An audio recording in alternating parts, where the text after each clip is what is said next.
Marami man ang naiinis sa paraan ng paglalaro ni Erica Santos dahil sa kanyang Lasallian swag. Pero ipinakita pa rin niya ang kanyang galing sa pagiging maaasahan sa kupunan pagdating sa crucial moment. Ito ang mga alaalang iiwanan ni Erica Santos habang nagpapaalam siya sa PLDT matapos ang 3 hindi malilimutang taon. Sa isang taos-pusong mensahe sa social media, inihayag ni Erica ang kanyang pag-alis sa high-speed hitters na nagpapasalamat sa kanyang mga kasamahan at mga coaches. Ibinahagi niya ang kanyang pinahahalagahan, ang mga pagsasanay sa umaga, ang masayang kulitan bago ang mga laro at ang isang pangarap na tagumpay. Sa Erica ay hindi lamang isang mahalagang miyembro ng kupunan, siya ay isang consistent na manlalaro. Sa katatapos lang na 2024 to 2025 PVL All-Filipino Conference, nagningning siya bilang isang maaasahang pangalawang opsyon sa pag-score, na pumangalawa sa ika-13 sa puntos at ika-4 naman sa spiking efficiency. Patunay ito ng kanyang husay at dedikasyon. Ngunit ano kaya ang susunod para sa mahuhusay na atletang ito?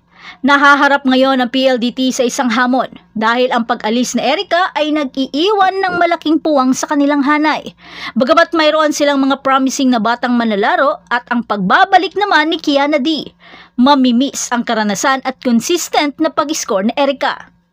Sa ngayon, nakaantabay ang mundo ng volleyball kung saan kaya dadalhin si Erica ng kanyang kahangahangang talento. Sasali kaya siya sa isa pang malakas na kupunan sa PVL o kaya'y susubukan ang mga oportunidad sa ibang bansa?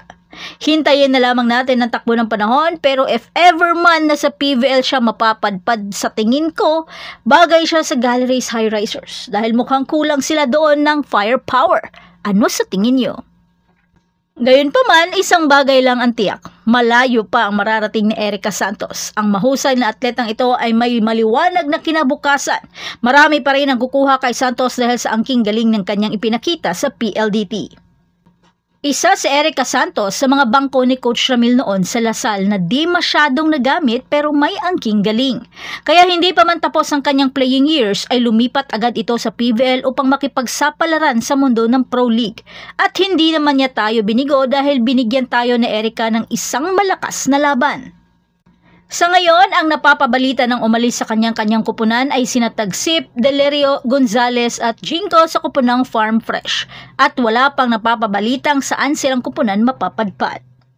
Kaya manood tayo ng may pag-asang makita kung anong taas pa ang mararating ni Erica at sa iba pang lumipat kung saan silang kupunan. At yan na ang lahat para sa ating update ngayon. Manatiling nakatutok para sa iba pang mga balita mula sa mundo ng Philippine Volleyball.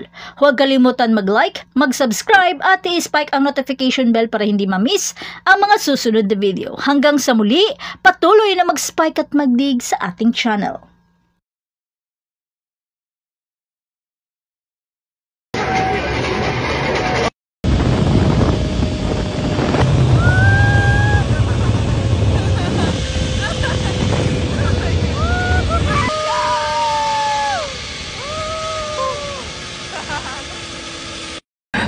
Babae, tapos nakakuha ka. Ay, grabe talaga itong Diyos. Ako na talaga ito, sorry guys. Hindi talaga natatakpan ko. Magiging ano mo. I-memorize mo na ito yung steps mo. No, not like that. Not like that. Wow!